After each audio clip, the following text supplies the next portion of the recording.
We have to convert AC into DC। ठीक है, rectifier का क्या यूज है, रेक्टिफायर से हम जो है AC को हम DC में कन्वर्ट करते हैं। ठीक है, वो कैसे करते हैं, एक one is half wave rectifier, half wave rectifier. ठीक है, एक हमारे पास फुल वेव रेक्टिफायर आता है और एक हाफ वेव रेक्टिफायर है। हम बारी बारी से दोनों चीज़ें पढ़ेंगे। तो in half wave rectifier basically, in half wave rectifier एक ट्रांसफार्मर होता है जो स्टेप डाउन करने के लिए यूज होता है, स्टेप वोल्टेज को स्टेप डाउन करने के लिए यूज होता है। And one diode is arranged like this and there is load resistance, this is load resistance means जिसके क्रॉस हमें वोल्टेज चाहिए, है ना, दिस इज लोड रेजिस्टेंस के क्रॉस जो voltage that is VL। Okay, this is the AC supply, AC sinusoidal voltage है and this is transformer and this straight line is representing transformer core. ठीक है, ये primary core, this is secondary core, है ना, and one diode is arrange like this and there is one load resistance. ठीक है, तो हमारा AC का जो भी साइनोसाइडल वोल्टेज होगा, that sinusoidal voltage may be V equal to VM sine omega t. ठीक है, जो हमारा साइनोसाइडल वोल्टेज होगा that will be VM sine omega t. ठीक है, तो एक बार क्या होगा कि फर्स्ट हाफ साइकिल अगर हम इनपुट वोल्टेज का अगर हम वेवफॉर्म ड्रॉ करें, इनपुट वोल्टेज का अगर हम वेवफॉर्म ड्रॉ करें तो this will be like this. ठीक है, AC में हमने पढ़ा है सब। Okay, this is maximum voltage. Okay,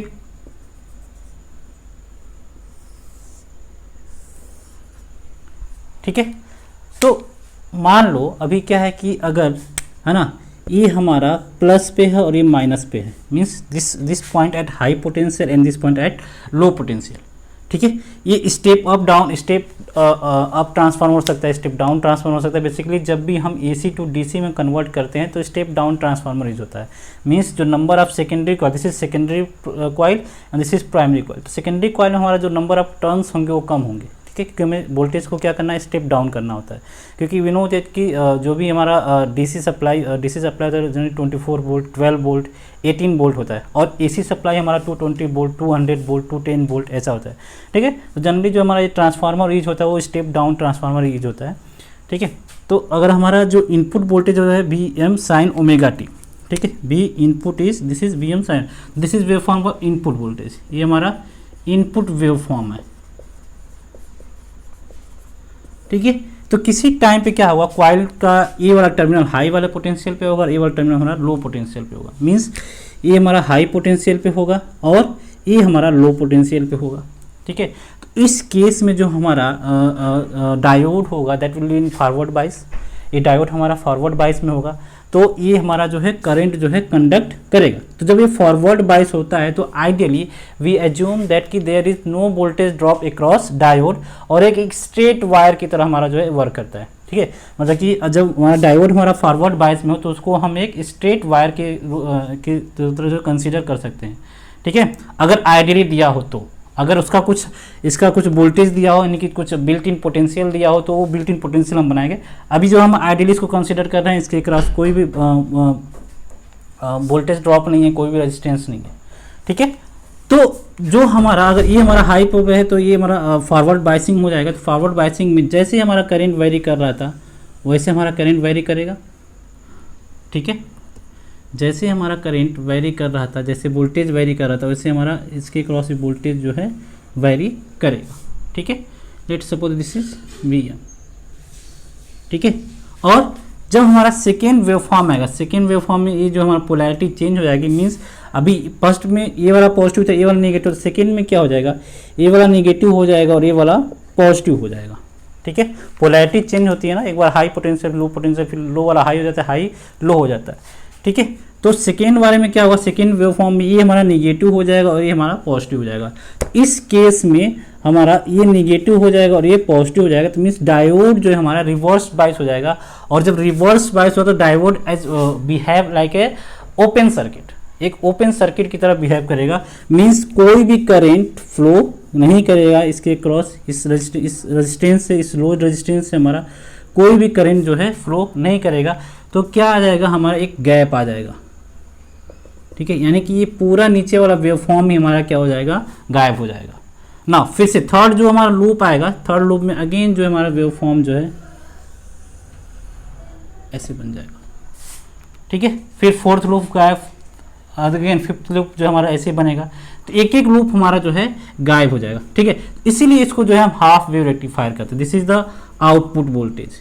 अगर इसको हम VL मान लें, है ना, BL, this is output wave form, output wave form, ठीक है। आउटपुट वेवफॉर्म जो हम वोल्टेज है लोड रेजिस्टेंस के क्रॉस जो वोल्टेज को हम आउटपुट उसके क्रॉस जो वेवफॉर्म बन रहा है उसको हम आउटपुट वेवफॉर्म बोल रहे हैं, ठीक है। क्योंकि जो भी हमें आउटपुट लेना है इसके क्रॉस लेना है, रोड रेजिस्टेंस के क्रॉस लेना है, ठीक है। तो this is now output waveform, this is input waveform. इसमें हाफ वेव ही क्यों बोलते हैं, क्योंकि हाफ ही वेव हमारा काम कर रहा है, बाकी हाफ वेव हमारा खत्म हो जा रहा है, फिनिश हो जा रहा है, ठीक है। तो इसको हम क्या बोलते हैं, half wave rectifier. Now we have to calculate in this half wave rectifier IDC we have to calculate. तो this is output waveform start. तो ये हमारा आउटपुट वेवफॉर्म है, हमें आउटपुट वेवफॉर्म किसके क्रॉस लेना है, लोड रेजिस्टेंस के क्रॉस, लोड रेजिस्टेंस के क्रॉस में जो है आउटपुट वेवफॉर्म लेना है। तो इसके क्रॉस जैसे वोल्टेज वेरी करेगा उसका हमने यहाँ पे आउटपुट वेवफॉर्म बनाया। तो इसको हाफ वेव इसलिए बोलते हैं क्योंकि हाफ वेव हमारा जो है यहाँ पे रेक्टिफाई हो जा रहा है, हाफ वेव हमारा जो है रेक्टिफाई हो रहा है। Now in this case we have to calculate IDC, IRMS, ठीक है। हमें जो है यहाँ पे IDC कैलकुलेट करना है, IRMS कैलकुलेट करना है, इफ़िशियंसी कैलकुलेट करना है ना, रिपल फैक्टर कैलकुलेट करना है। तो चलो कैलकुलेट करते हैं, ओके। तो IDC की बात करें तो IDC इज व्हाट, IDC होता है I एवरेज। IDC क्या होता है, I average. Let suppose that जो भी हमारा करेंट अगर हमारा फ्लो कर रहा है that is IM sine omega T, है ना। जो हमारा AC करंट अगर फ्लो करता है that is I is equal to IM sine omega t, ठीक है। हम वोल्टेज के टर्म्स में नहीं निकाल रहे, हम करेंट के टर्म्स में निकाल रहे हैं। IM is the maximum current, ठीक है। अगर हमारा डायोड नहीं होता तो हमारा AC करंट जो फ्लो करता है that is IM sine omega t, ठीक है। तो इसका अगर हम I एवरेज कैलकुलेट करें तो I एवरेज हमें देखना है क्या, कि हमारा एक ही साइकिल मिल रहा है, एक ही लूप मिल रहा है, बाकी एक लूप हमारा गायब हो जा रहा है, ठीक है। But time period still, time period हमेशा क्या होगा, टाइम पीरियड हमें T लेना है, टाइम पीरियड हमें क्या लेना है T, क्योंकि आफ्टर टाइम T के बाद जो है हमारा जो है वेव जो है रिपीट हो रहा है, आफ्टर टाइम T वेव जो है रिपीट हो रहा है। तो I एवरेज जो हम कैलकुलेट करेंगे that is I sign omega T, IM sine omega T DT 0 to T/2 divided by 1/T, ठीक है। I एवरेज निकालेंगे तो वन टाइम पीरियड हम कैलकुलेट करेंगे।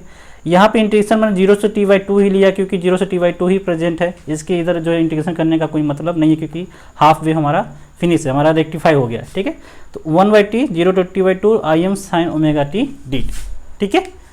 याद होगा तुम्हें जो है जब हमने AC का साइनोसाइडल वोल्टेज का हमने जो I एवरेज कैलकुलेट किया था, तो हमने I एवरेज जो बस इतना का कैलकुलेट किया था और टाइम पीरियड भी हमने T/2 लिया था।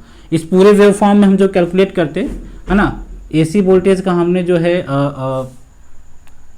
एवरेज हमने कैलकुलेट किया था, याद होगा। तो हमने बस हाफ के लिए कैलकुलेट किया था, तो उस टाइम जो I एवरेज की जो वैल्यू आई थी तो उस टाइम पे आई थी 2I/पाई, ठीक है, 2I/पाई आया था, ओके। तो यहाँ पे हमारा हाफ ही वेव है, एक ही वेव है, तो हमारा जो यहाँ पे I एवरेज की जो वैल्यू आएगी that will be equal to IM/पाई, ठीक है। यहाँ पे कितना आता था 2I/पाई, क्योंकि हमने इसको T/2 तक ही इंटीग्रेट किया था जब हम AC में निकाल देते। तो DC में क्या है कि हम जो है टाइम पीरियड T ले रहे हैं, है ना, टाइम पीरियड हमारा 2 टाइम्स हो गया, बट जो हमारा एवरेज है जो हमने इंटीग्रेशन वो 0 से T/2 तक ही है, तो हमारा जो I एवरेज आएगा वो IM/पाई आ जाएगा। इसको इंटीग्रेट करके भी देखोगे तो जो IM/पाई ही आएगा, ओके। मैं इसको कैलकुलेट नहीं कर रहा हूँ, ओके। नाउ IRMS की बात करें, ओके, ठीक है। चलो इंटीग्रेट कर ही लेते हैं इसको, 1/T, है ना, IM बाहर आ जाएगा, IM हमारा कांस्टेंट है ना, और साइन ओमेगा टी का इंटीग्रेशन जो है cos omega T by omega, कहाँ से कहाँ, 0 से t/2, 0 से t/2। तो पुट करोगे इसमें तो हमें क्या मिल जाएगा, Im/t omega into cos omega T into t/2। तो ओमेगा को हम omega into t/2, cos omega into t/2, तो t को लिखे तो 2π/ओमेगा है ना, तो ओमेगा इंटू 2π/2 ओमेगा। तो यहाँ से हमें क्या मिलेगा, 2 से 2 कैंसिल आउट, ओमेगा से ओमेगा कैंसिल आउट, है ना। तो हमें क्या मिलेगा,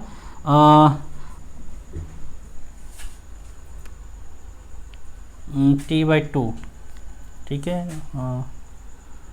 ओके, t/2 से मैंने इंटीग्रेट किया तो 2π/ओमेगा, t को 2π/ओमेगा, t से 2 पुट कर दिया, ठीक है।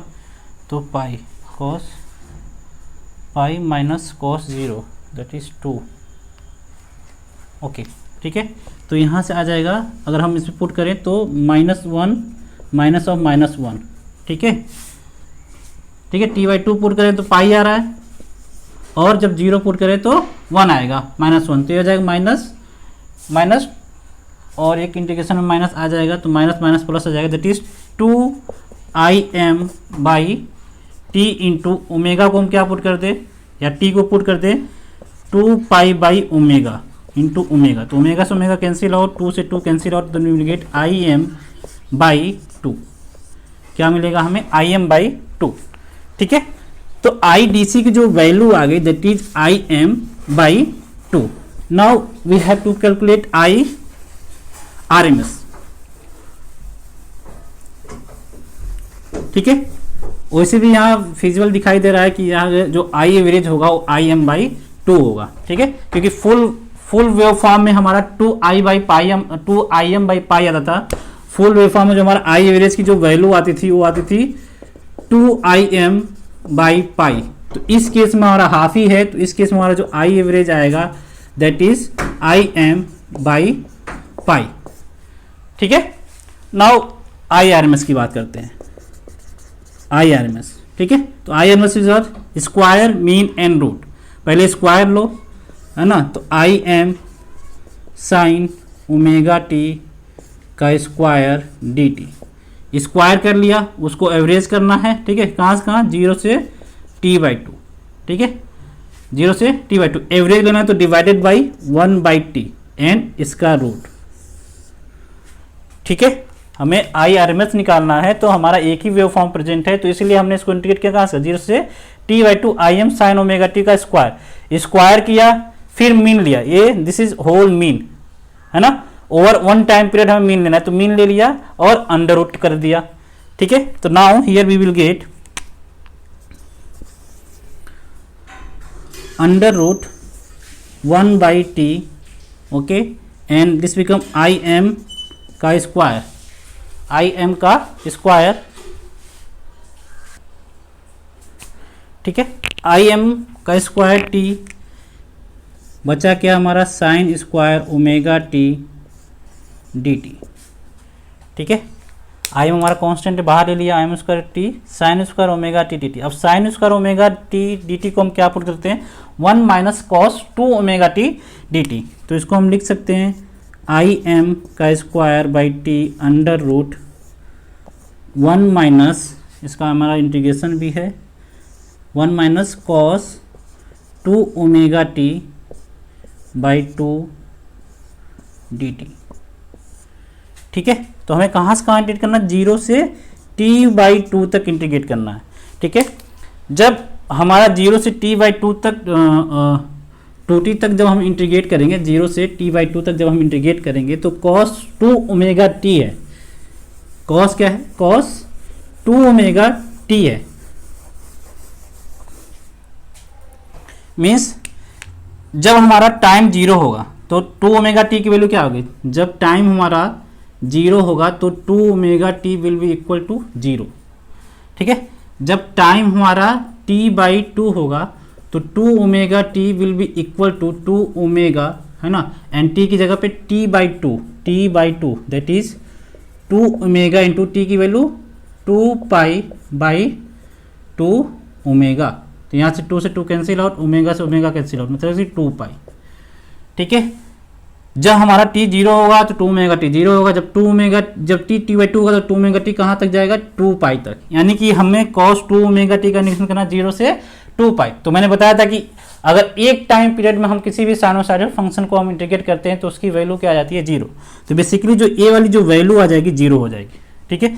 तो बेसिकली हमें क्या इंटीग्रेट करना है, I R M S is equal to under root I M का स्क्वायर बाई टी, और इंटीग्रेट करना हमें 1/2 डी टी, 0 से t/2 तक, ठीक है। 1/2, क्योंकि ये हमारा वैल्यू क्या हो जाएगी, 0 हो जाएगी। तो हमें बस 1/2 dt का इंटीग्रेशन करना है, ठीक है। Here we will gate t/4, क्या मिलेगा हमें, t/4। तो हमें मिल जाएगा आई एम का square by T into t/2 into 2, ठीक है। तो यहाँ से t से 2 कैंसिल हो जाएगा, हमें मिलेगा im/2। तो आई आर एम एस की जो वैल्यू आ गई दैट इज im/2, ओके। तो ये हो गया I D C is im/π and I R M S is im/2, ठीक है।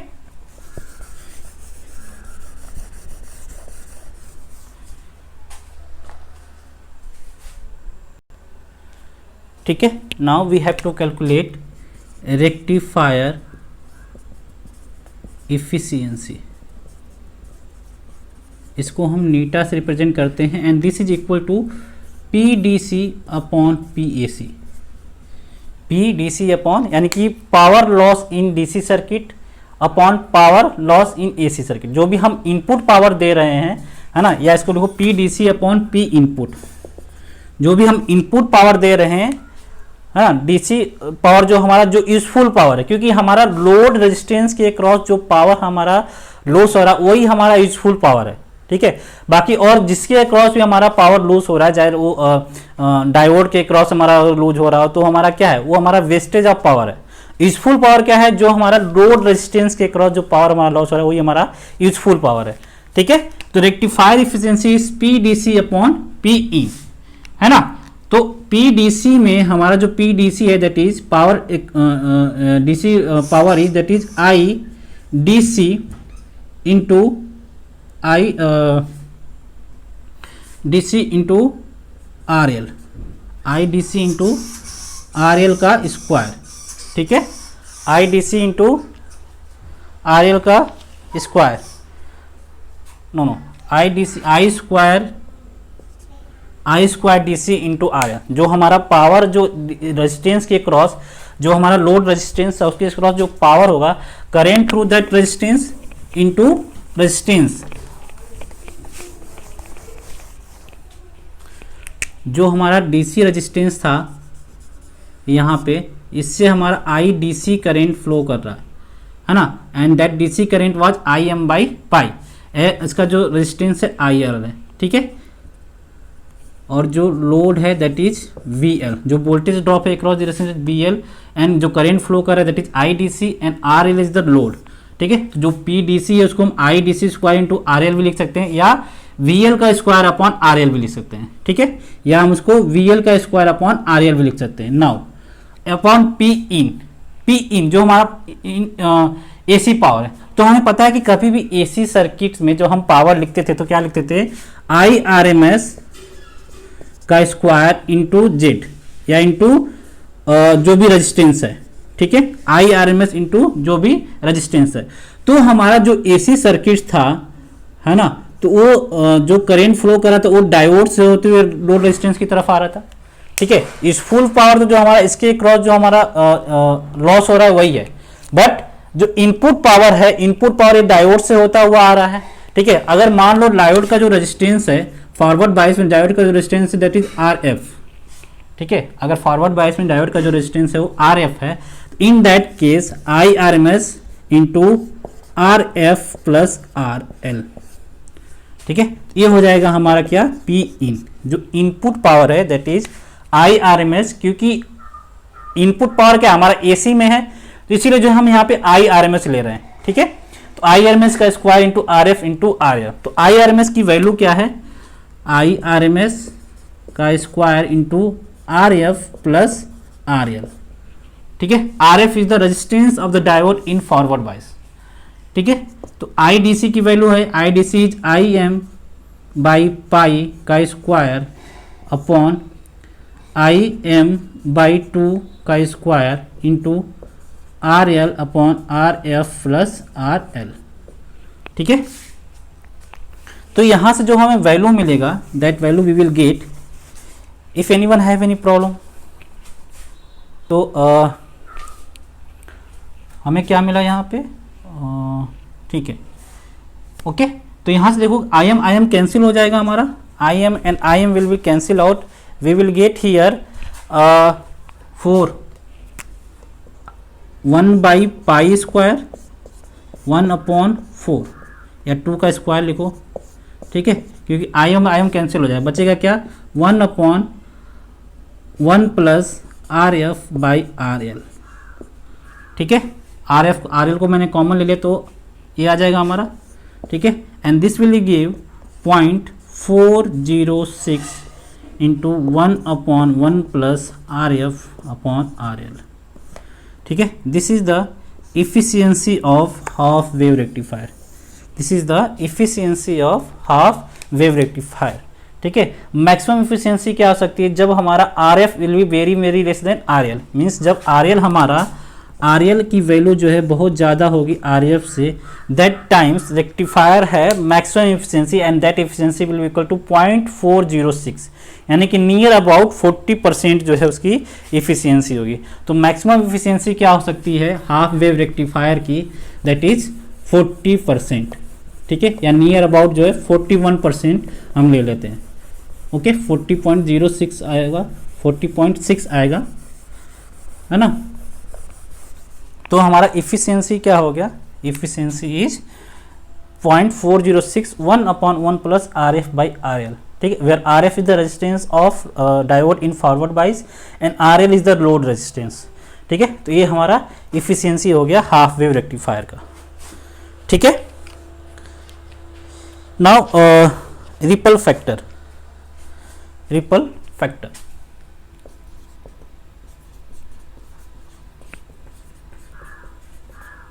रिपल फैक्टर है कि ये बताता है कि हमने जो है कितनी इफिशियंसी से, मतलब कि ये क्वांटिफाई करता है कि कितना जो है हमारा एसी जो है डीसी में कन्वर्ट हो चुका है।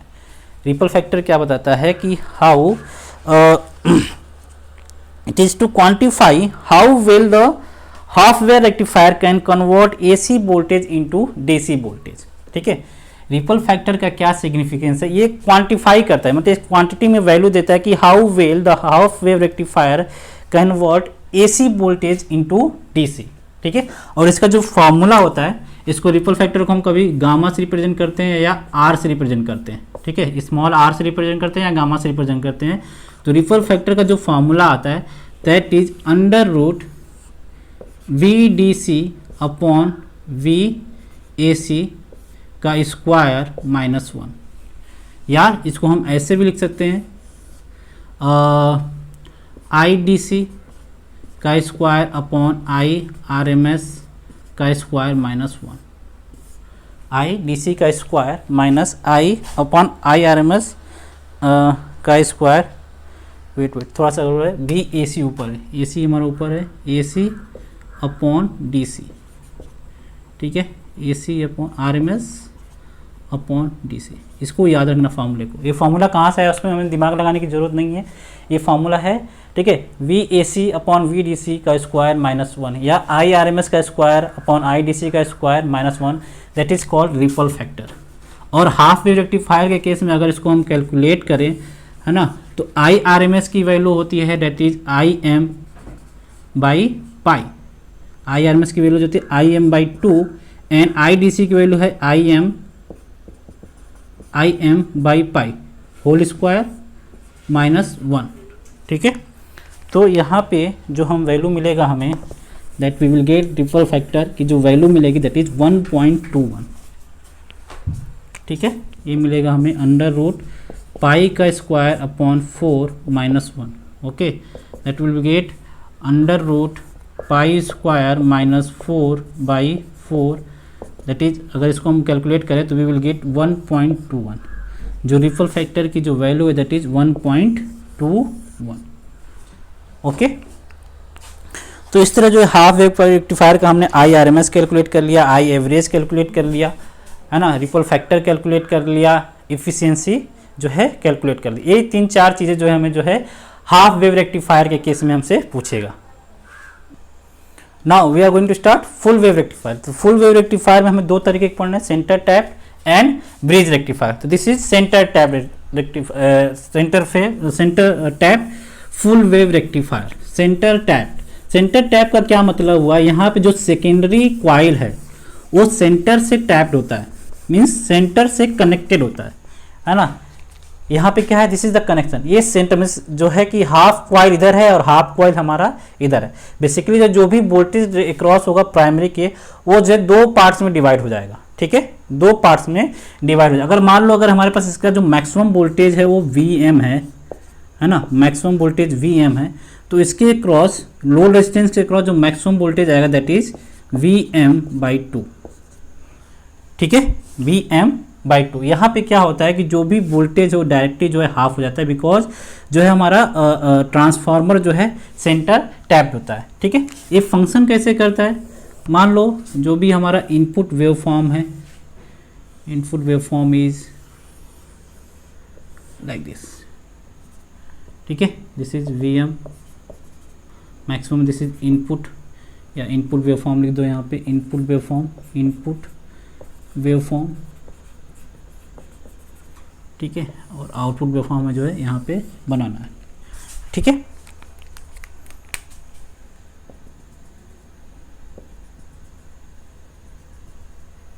ओके, अब मान लो अगर हमारा ये हमारा प्लस पे है और ये हमारा नेगेटिव पे है, ठीक है, मीन्स ये हाई पोटेंशियल पे और ये लो पोटेंशियल पे। तो कोरस्पॉन्डिंग मान लेते हैं अगर यहाँ पे ये हाई पोटेंशियल पे होगा और ये लो पोटेंशियल पे होगा, ठीक है, तो ये हाई पे होगा तो जो भी है this is at high potential, है ना, and this is at low potential. तो जो भी करंट फ्लो होगा हमारा थ्रू दिस डायोड फ्लो होगा, ठीक है, एंड ये हमारा क्या है, निगेटिव हो गया, ये हमारा क्या है, निगेटिव होगा, तो इसका ये पार्ट हमारा क्या होगा, निगेटिव हो गया, और ये हमारा जो है ग्राउंड से कनेक्टेड है ना। तो basically this will open circuit, ये कैसा वर्क करेगा, ओपन सर्किट की तरह वर्क करेगा, क्योंकि इसका जो है ये वाला पॉइंट जो है निगेटिव हो गया और ये वाला पॉइंट हमारा ग्राउंड पे हो गया, ठीक है। तो देखा जाए तो ये क्या हो गया, हमारा रिवर्स बाइस हो गया, ठीक है, ये लोअर पोटेंशियल पे है और ये 0 पे है, ठीक है, ये निगेटिव पे है और ये 0 पे है, और इसमें क्या ये पॉजिटिव पे है और ये वाला 0 पे है। कनेक्शन देखो यहाँ पे हमने ग्राउंड किया हुआ है, ठीक है। तो बेसिकली जो है D1 हमारा एक्टिव हुआ, D1 ऑन हुआ, D1 ऑन, D2 ऑफ, ठीक है, D1 ऑन हुआ और D2 ऑफ हुआ। तो जो भी वोल्टेज होगा हमारा, है ना, लोड रेजिस्टेंस के क्रॉस जो वोल्टेज ड्रॉप होगा, जैसे मैक्सिमम इधर माइनस, तो हमारा जो भी वेवफॉर्म बनेगा लोड रेजिस्टेंस के क्रॉस वो कुछ ऐसा बन जाएगा, ठीक है। नाउ ये तो हमारा फर्स्ट वेवफॉर्म, फर्स्ट लूप के केस में ऐसा हुआ, फर्स्ट लूप के केस में।